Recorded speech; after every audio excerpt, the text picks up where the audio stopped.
Hey everyone, Ivan here. Today we're exploring into something that sounds like science fiction, but it's actually becoming reality: quantum computing. As a backend developer, I've been fascinated by how this technology might transform everything we know about computing. But I'm not going to overwhelm you with complex physics. I promise to break this down in a way that actually makes sense. By the end of this video, you'll understand what makes quantum computers fundamentally different from our regular computers, why companies are investing billions in this technology, how quantum computing might impact everything from medicine to cybersecurity, and when we may actually see practical applications. Let's cut through the hype and get to what really matters about quantum computing in 2025. To understand quantum computing, we first need to understand how our current computers work. The computers we use every day, from your smartphone to the most powerful supercomputers, all operate on the same basic principle. They process information as bits, which can be either 0 or 1. For example, when I'm writing backend code in Node.js or Python, everything ultimately gets broken down into these binary zeros and ones. This has been the foundation of computing for decades. But quantum computers operate on something completely different: quantum bits or qubits. Here's the mind-bending part. While a classical bit must be either 0 or 1, a qubit can exist in a state that represents 0, 1, or both simultaneously thanks to a quantum property called superposition.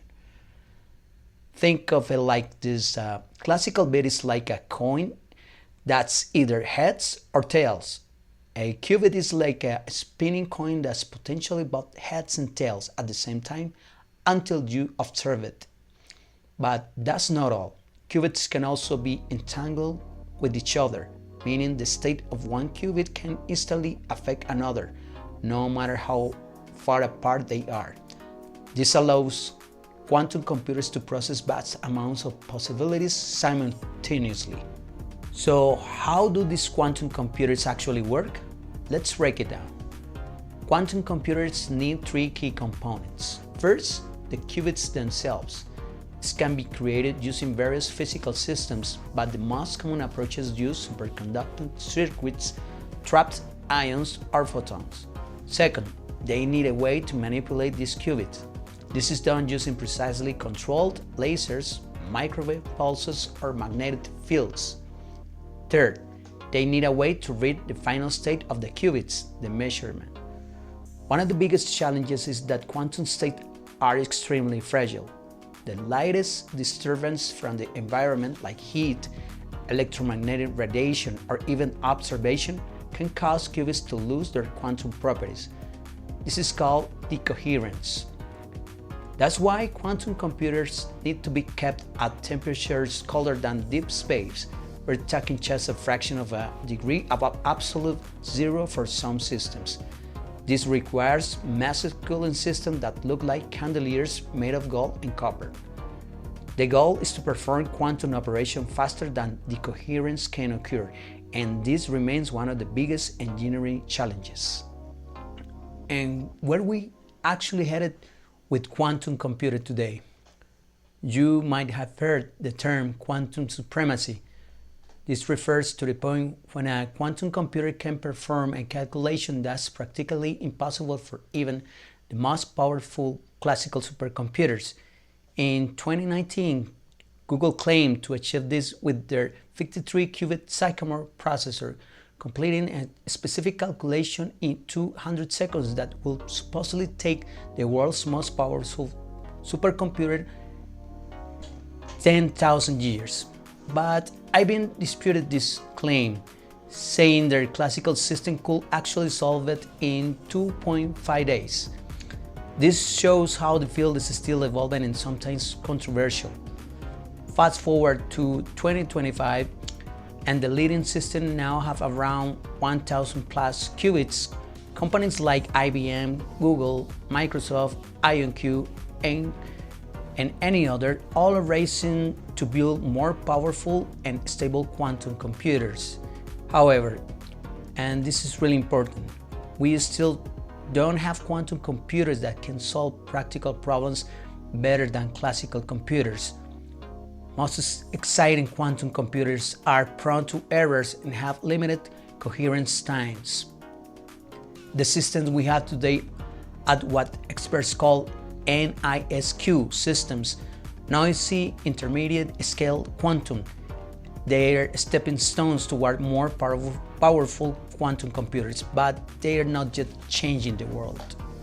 So why all the excitement? Because quantum computers have the potential to revolutionize several fields. First, materials science and chemistry. Quantum computers could simulate molecular and chemical interactions with unprecedented accuracy. This could lead to new materials, more efficient solar cells, better batteries, and more effective drugs. Second, optimization problems. Many real-world problems involve finding the best solution among countless possibilities, like optimizing delivery routes, financial portfolios, or energy grids. Quantum computers could potentially solve these problems much faster. Third, machine learning. Quantum algorithms could potentially process certain types of data faster than classical algorithms, leading to advances in AI. And finally, cryptography. This is both an opportunity and a threat. Quantum computers could break many of the encryption systems that secure our internet today, but they also enable new forms of quantum secure cryptography. It's worth noting that these applications require fault-tolerant quantum computers with millions of qubits, technology that is still in years or decades away.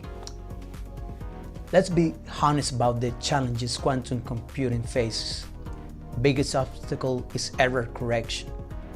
Quantum states are extremely fragile, and errors creep in constantly. While classical computers can easily correct errors, it's much harder for quantum systems. Scientists are working on quantum error correction techniques, but these require multiple physical qubits to create a single, more stable logical qubit. Some estimates suggest we'll need thousands of physical qubits to create a single error-corrected logical qubit. There's also the challenge of scalability. Building and connecting thousands of or millions of qubits while maintaining their quantum properties is an enormous engineering challenge. And finally, there's the so-called quantum winter risks. If progress is slow or expectations aren't met, we could see investment dried up, similar to what happened with AI during AI winters. Despite these challenges, research continues to advance, with companies and governments investing billions because the potential payoff is so enormous. So, when might quantum computing actually impact our daily lives? In the next 5 years, quantum computing will remain primarily in research labs and specialized industries. We'll see increasingly powerful quantum systems, but mostly used for experimental and narrow applications. In the midterm, 5 to 10 years, we might see the first quantum computers that can solve specific practical problems better than classical computers, particularly in chemistry simulations and certain optimization problems. In the long term, 10 plus years, if researchers overcome the significant technical hurdles, we could see fault-tolerant quantum computers that transform industries and create capabilities we can barely imagine today. For you as a developer or any other person, quantum computing won't replace classical computing, it will complement it. Future cloud services might offer quantum processing for specific tasks that benefit from it, while classical computing handles everything else. To wrap up, quantum computing represents a fundamentally new paradigm in computation, but it's still in its early stages. The hype sometimes exceeds the reality, but the potential is genuinely revolutionary if the technical challenges can be overcome. As with many emerging technologies, the most transformative application might be ones we haven't even thought of yet. If you found this explanation helpful, And if you like it, please hit that like button and also consider subscribing for more honest tech content. I'm curious what aspect of quantum computing would you like me to explore in future videos?